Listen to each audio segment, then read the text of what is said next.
Well, it's already sky and blue, but this is probably round about the shortest day of the year. It's been wet overnight.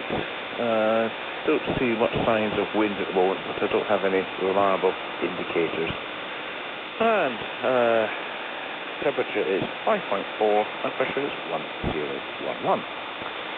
So, this is the last transmission before Christmas, so any listeners out there have a nice Christmas and hopefully be around this time next week. Anyway, stop talking and listen for any calls past start time.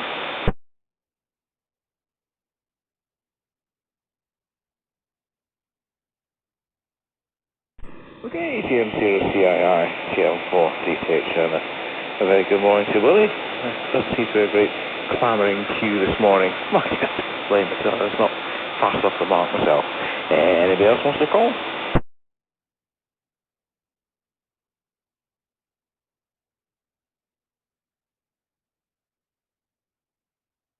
Okay, I've got two in. I've got chairmate CVN. And thanks, John. And okay, he won't be around at the end. So now it's not the last part of the call sequence. And there was another call as well. I'm not sure if it's Bob out in Paul's house, but it clashes that time. Anyway, call now.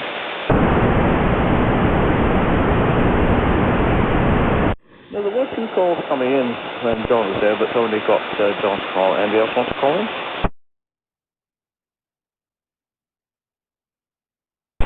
Okay, noisy signals me. I didn't catch the call. Try again, please.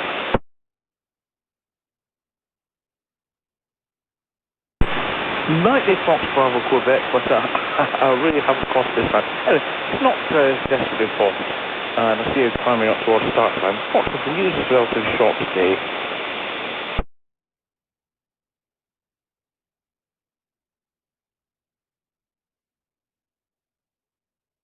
Okay, no trouble at all there, Peter, and we'll catch up later.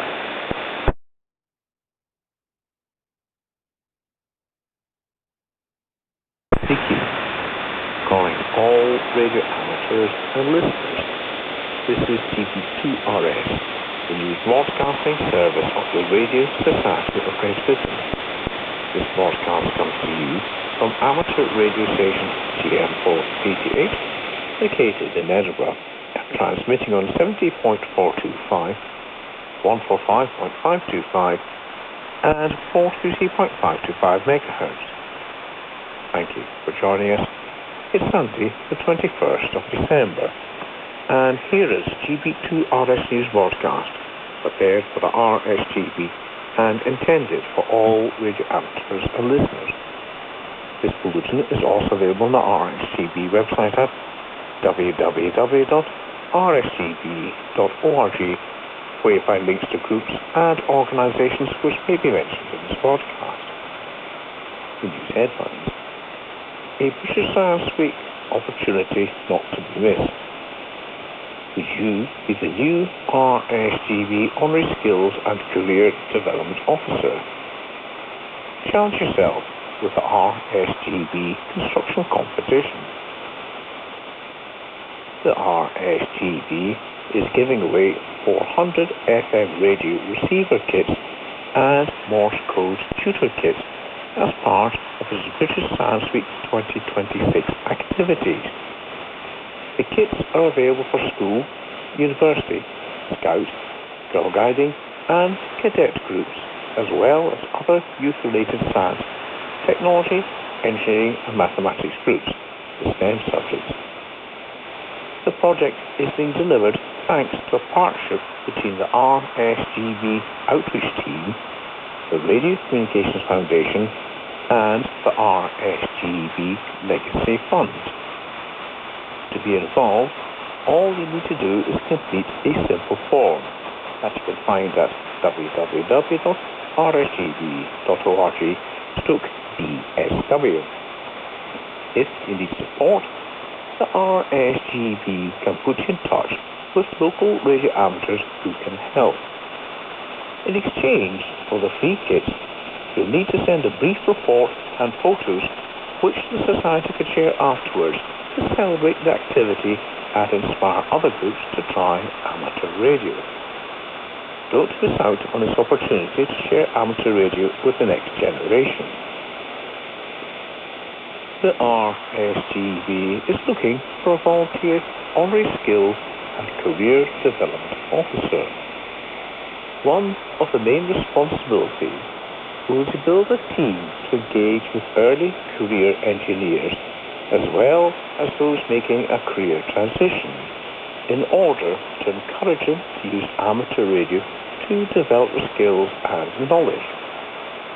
As part of this engagement, the Society would like the new team to design and deliver learning material and courses at levels both just beyond and significantly beyond the full license.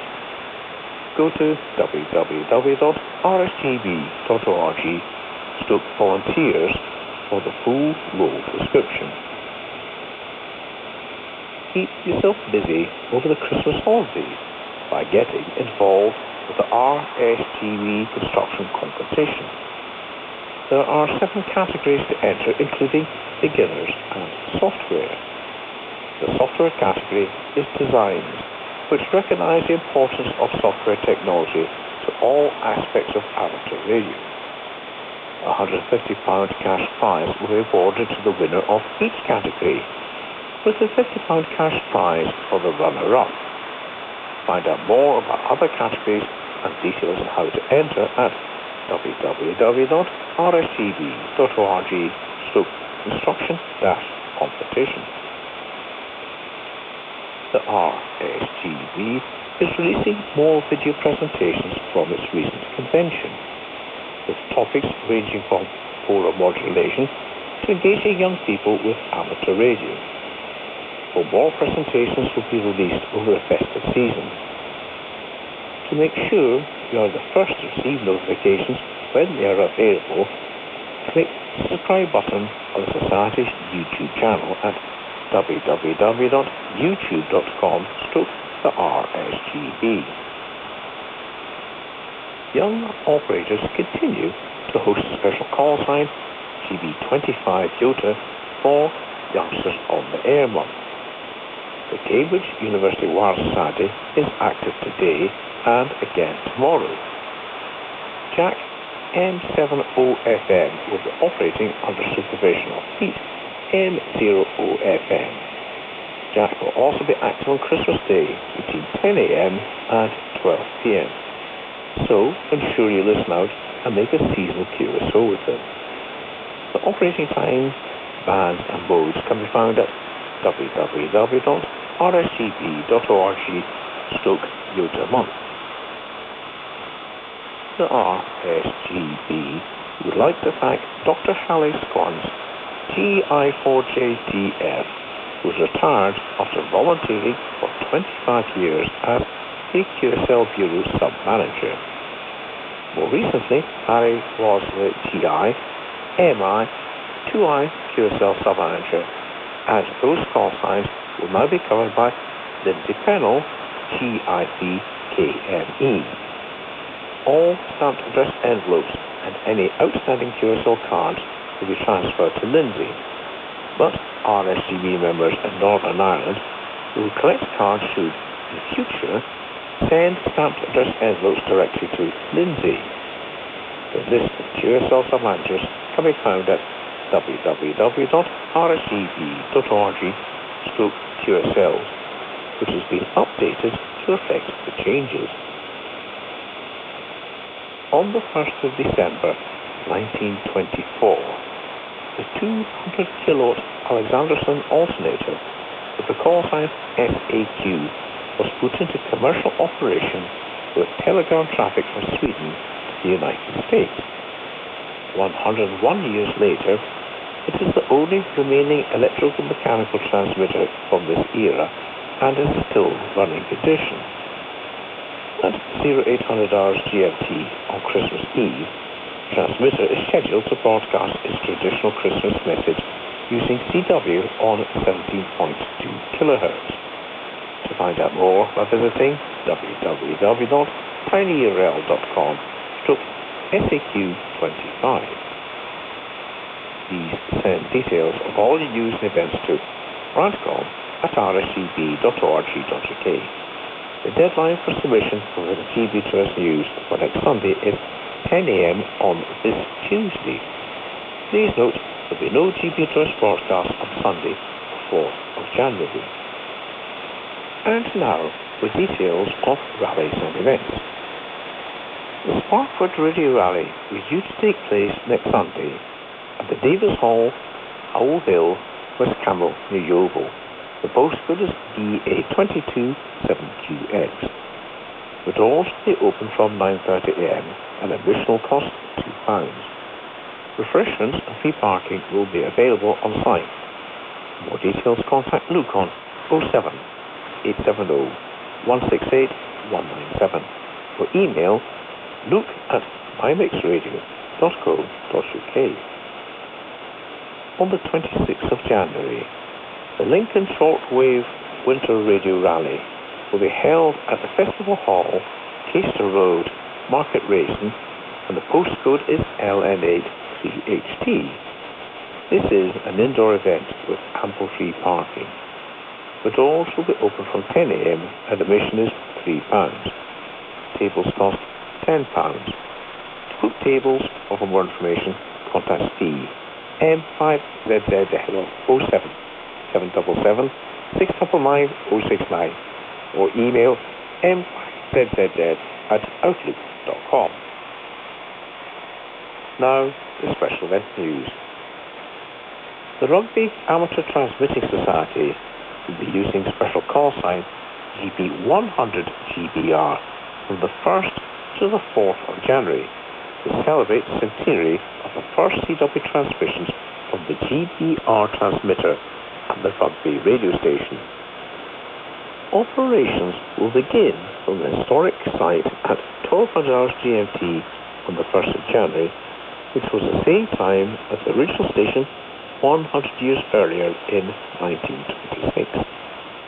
Listen for activity on the HF bands using CW, FT8 and SSB. More information about the station is available at www.kHz.com. Demo M0VOB in Bradford, West Yorkshire, is running special at station GB54 NTA until Monday, the 5th of January. The station is active on the HF 2 metre and 70 centimetre bands. Recently, the station has worked on the 40 metre band during FT8. All QSOs will be logged and confirmed via www.kHz.com. Now, the DX News. Roland F8EN is active as TR8CR from Gabon until Christmas Day. He operates CW only. QSL via F6AJA. For more information, visit www.kHz.com. George DU2DGR is using the AT44I call sign from Bharati Research Station until the 31st of December. He is a member of the 44th Indian Scientific Expedition to Antarctica. The station is often worked using FT8 on the 20 metre band. QSL via George's phone call. Now, the contest news. On Friday, which is Boxing Day, the DARC Christmas contest will run from 08:30 to 1100 hours GMT. Using CW and SSB on the 80 and 40 metre bands, they exchange the signal port and serial number.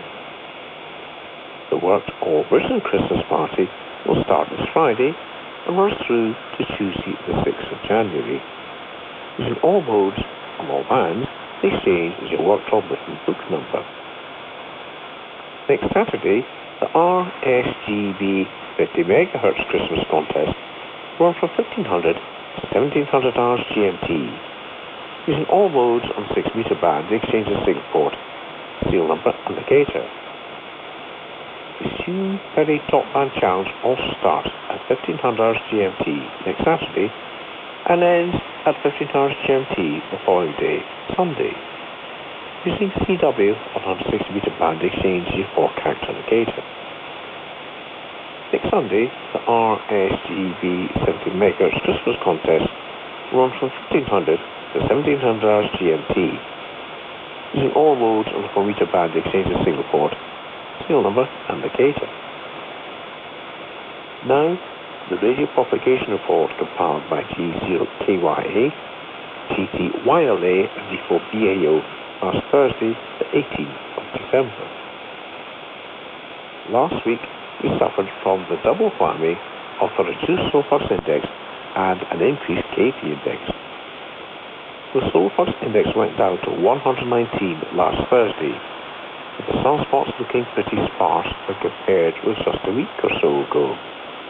Unfortunately, coronal hole contributed to a fast solar wind with the south pointing interplanetary magnetic field, or BZ. The net result was a KP index of 5 and a minor G1 geomagnetic storm.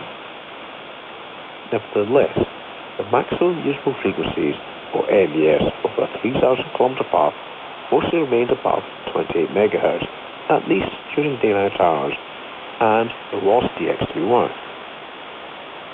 As it's Christmas, let's focus on special calls for the season. YR0XMAS in Romania has been worked on a 20 meter band using CW and will be active until the end of the month. A little further afield is the 12 Days of Christmas event in the US. It runs until Christmas Day with 12 three-letter call signs in the W2 and K2 series. You only have to work one to get a certificate, so it should be possible for most amateurs. If you're lucky enough to work all 12, plus a bonus station in Puerto Rico, you can get a special Cleanups Plus endorsement. W2S has already been spotted in the UK, and more details are available by Googling 12 Days of Christmas and radio. This coming week, we have a large coronal hole to contend with, which NOAA predicts may push the KP index to 5 between Monday and Friday.